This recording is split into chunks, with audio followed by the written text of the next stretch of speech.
ഓം നമോ ഭഗവതേ വാസുദേവായ.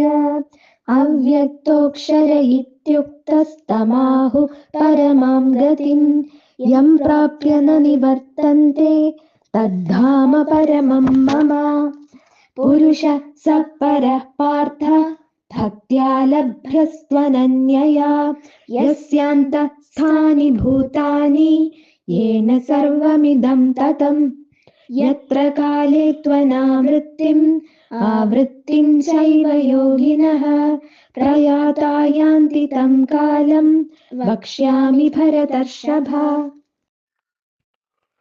ഓം നമോ ഭഗവതേ വാസുദേവായ. എല്ലാ സജ്ജനങ്ങൾക്കും നമസ്കാരം.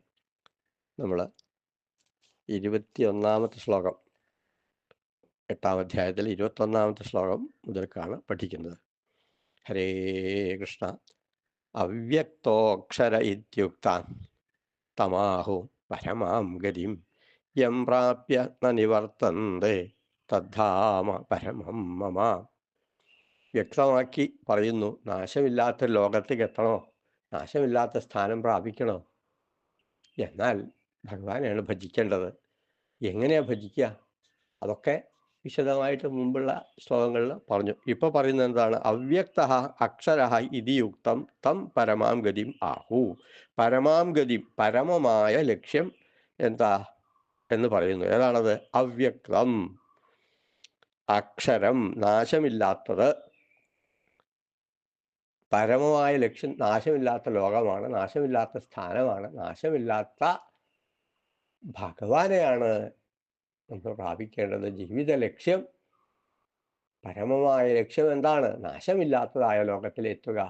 നമ്മൾ ഇവിടുന്നാവുന്ന അവ്യക്തം, അതും നാശമില്ലാത്തതാണ്. ആ നാശമില്ലാത്ത ലോകമാണ് ഭഗവാന്റെ ലോകം. ഭഗവാൻ നാശമില്ലാത്തതാണ്. അച്യുതൻ, ച്യുതിരഹിതൻ, നാശമില്ലാത്തവൻ, അക്ഷരം, ക്ഷരമില്ലാത്തവൻ.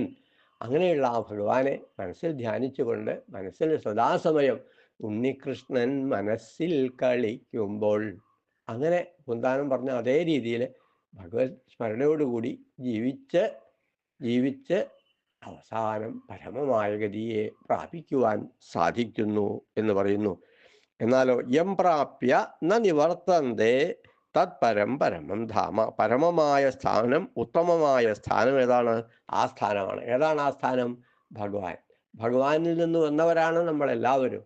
ഭഗവാനാണ് സൃഷ്ടിയുടെ ആദ്യത്തിലൊന്നുമില്ല എന്ന് പറഞ്ഞു. പിന്നെയോ ഭഗവാൻ സൃഷ്ടി വേണം തോന്നി. അങ്ങനെ ഭഗവാന്റെ ആ ഇച്ഛാശക്തിയിൽ നിന്ന് സർവ ചരാചരങ്ങളും പ്രപഞ്ചമെല്ലാം ഉണ്ടായതിനെല്ലാം നാശമുണ്ട്. നാശമില്ലാത്തത് ഒന്ന് മാത്രം, അത് ഭഗവാനാണ്. അപ്പോൾ ആ ഉദ്ദേശത്തോടു കൂടി നമ്മൾ ജീവിക്കുക. എന്താണ് ഇത് പറഞ്ഞതിൻ്റെ അർത്ഥം എന്ന് വെച്ചാൽ, ജീവിത ലക്ഷ്യം എന്താണെന്ന് ഒരു ലക്ഷ്യബോധം വേണം എല്ലാത്തിലും.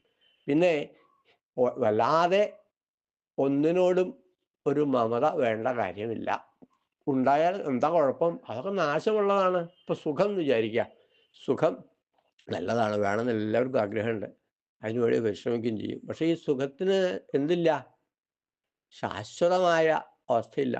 സുഖം കുറച്ച് കഴിഞ്ഞാൽ ദുഃഖമായി മാറും, ദുഃഖം സുഖമായിട്ട് മാറും. അപ്പം ഇതിലൊന്നും വല്ലാതെ ഭ്രമിക്കാതെ ഒരേ ഒരു ലക്ഷ്യത്തോടു കൂടി നമ്മളിൽ നിയുക്തമായ കർമ്മം എന്താണോ അത് ചെയ്യുക. അപ്പോൾ അത് ചെയ്യുമ്പോൾ പല തടസ്സങ്ങളുണ്ടാവും. സുഖം വരും, ദുഃഖം വരും, പിന്നെ വേറെ എല്ലാ ദ്വന്ദ്ങ്ങളും ഇങ്ങനെ വന്നുകൊണ്ടേയിരിക്കും. അപ്പോൾ നമ്മളെ പ്രശംസിക്കും, നിന്ദിക്കും. നല്ല ചെയ്തിട്ടും കൂടി എന്നെ ഇങ്ങനെ പറയുന്നല്ലോ. നല്ല കാര്യം ചെയ്തു കഴിഞ്ഞാലും കൂടി അതിലുള്ള നല്ല വശം കാണാതെ കുറ്റപ്പെടുത്താൻ ശ്രമിക്കുന്ന ആൾക്കാർ ധാരാളം ഉണ്ടാവും. അപ്പോൾ നമുക്ക് ദുഃഖം ഉണ്ടായി. അപ്പോൾ നമ്മൾ എന്ത് ചെയ്യുമോ? നല്ലതൊക്കെ ചെയ്തിട്ട് എന്തേ കാര്യം, അത് വേണ്ടാന്ന് വയ്ക്കുക. അങ്ങനെ അരുത്. നമ്മൾ നല്ലത് ചെയ്യുക. മറ്റുള്ളവർ നിന്ദിച്ചോട്ടെ അതോ സ്തുതിച്ചോട്ടെ, അതെന്തോ അത് അവരുടെ ഇഷ്ടം. അത് നമ്മൾ കർമാൽപഥം നിന്ന് വ്യതിചലന്തി. കർമ്മപഥത്തിൽ നിന്ന് വ്യതിചലിക്കാതെ സത്യസന്ധമായ രീതിയിൽ ജീവിക്കാൻ ശ്രമിക്കുക. എന്നാൽ പരമമായ ലക്ഷ്യത്തിലെത്തും. ആ ലക്ഷ്യം എപ്പോഴും മനസ്സിലുണ്ടാവണം. എൻ്റെ ലക്ഷ്യം എൻ്റെ കൃഷ്ണനാണ്, എൻ്റെ കൃഷ്ണനിലേക്ക് എത്തണം. ജീവിതത്തിൽ നമ്മൾക്ക് എല്ലാം ജനിച്ച ഓരോരോ ആൾക്കും എന്തുണ്ട്? മരണമുണ്ട്. ജാതസ്യ ഹി ധ്രുവോ മൃത്യു എന്ന് നമ്മൾ പഠിച്ചു അല്ലേ? ഒരു ജീവി ജനിക്കിലന്നു ദൈവം കരുതിയിട്ടുണ്ടവനുള്ള മൃത്യുകാലം. ഒരു ലേശമിതൊന്നു മാറ്റിവെക്കാൻ അരുതാർക്കും വിഫലം മനുഷ്യയത്നം. നമുക്ക് മരിക്കാതിരിക്കാൻ ഒരു മാർഗമില്ല, നീട്ടിവെക്കാൻ സാധിക്കില്ല. ഒരു കാലം നിശ്ചയിച്ചിട്ടുണ്ട് ഭഗവാൻ, ഇത്ര കാലം ജീവിച്ചോ, അതങ്ങോട്ട് കഴിഞ്ഞാൽ പിന്നെ തിരിച്ചു വരെന്നെ വേണം. അപ്പോൾ തിരിച്ചു വരാനൊന്നും എനിക്ക് സാധിക്കില്ല, ഇവിടെ തന്നെ എനിക്ക് വേണ്ടത്. അതെയോ, ഞാൻ ഇവിടേക്ക് തന്നെ വരാം, മരിക്കണം ഏതായാലും. മരിച്ചു കഴിഞ്ഞാൽ പിന്നെയും ഈ ലോകത്തിൽ തന്നെ കിടന്ന് ദുഃഖങ്ങളും സുഖങ്ങളും അനുഭവിച്ച് മറ്റുള്ളവനെ കുറ്റം പറയുക, വേണ്ടാത്ത പ്രവൃത്തി പലതും ചെയ്യുക, ഒന്നും ചെയ്യാൻ സാധിക്കാതെ അവസാനം മരണവക്ത്രത്തിൽ കിടന്ന് ഇനിയും ആഗ്രഹങ്ങൾ പൂർത്തിയാവാതെ മരിക്കുന്നു.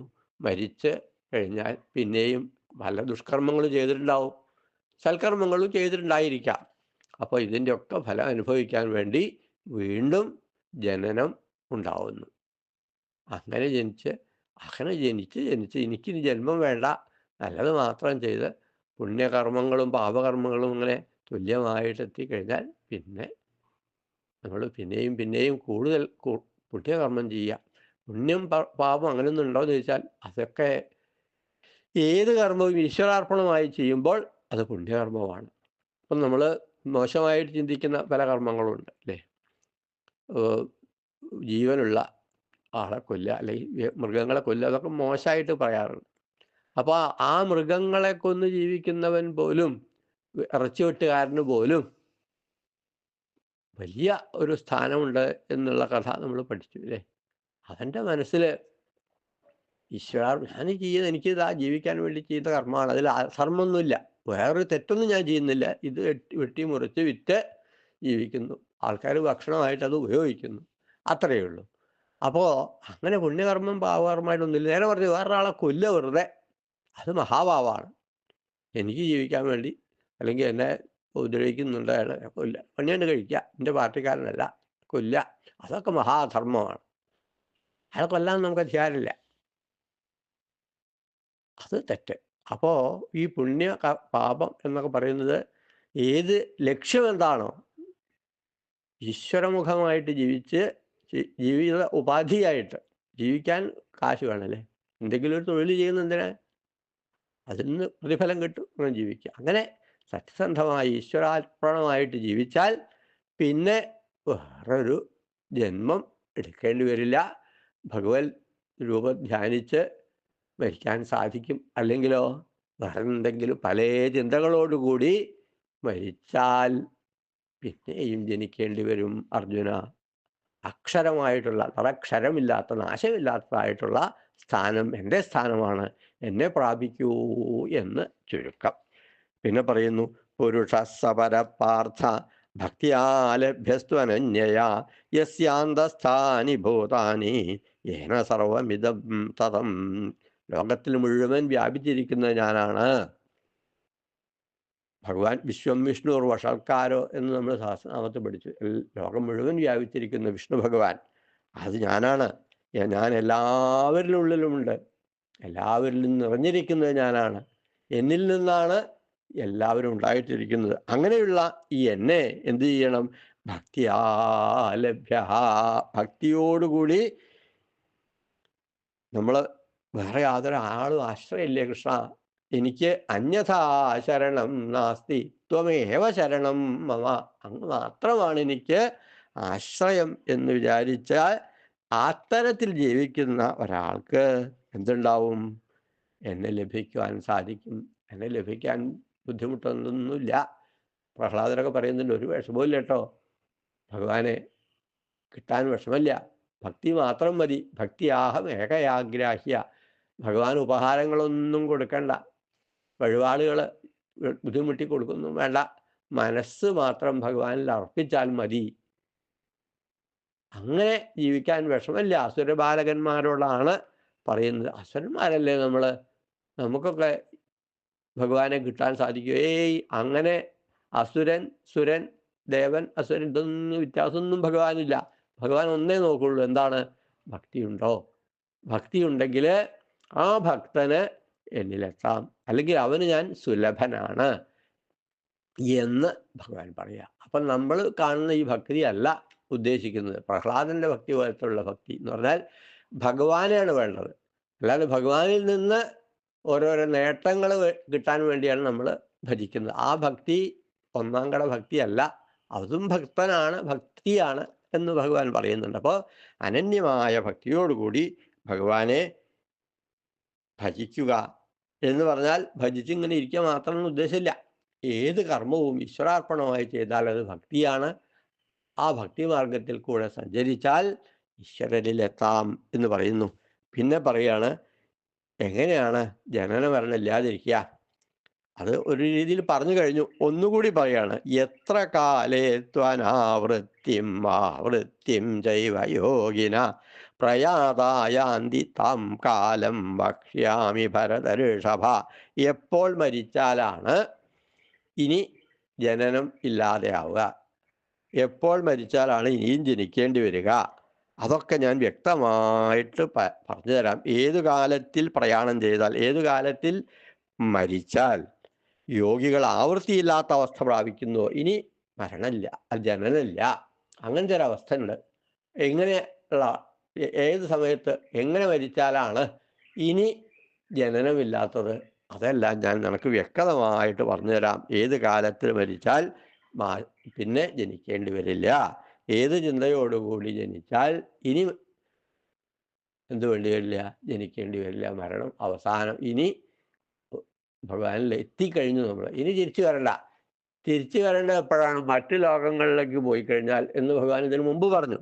പല രീതിയിൽ ജീവിച്ച് നമ്മൾ വെറുതെ കാലം കളയാതെ ഈശ്വരാർപ്പണമായിട്ട് കർമ്മം ചെയ്ത് പരോപകാരമായിട്ട് ചെയ്യാൻ ശ്രമിക്കുക, ആരെയും ഉപദ്രവിക്കാതിരിക്കുക.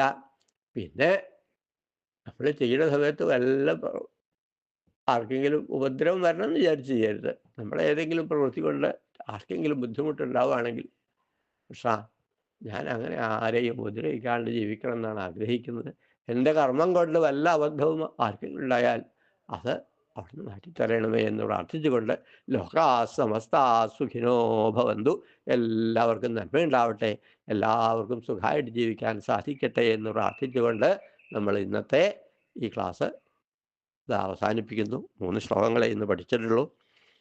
ഇനി 4-5 ശ്ലോകങ്ങളും കൂടി കഴിഞ്ഞാൽ ഈ അധ്യായം കഴിയായി.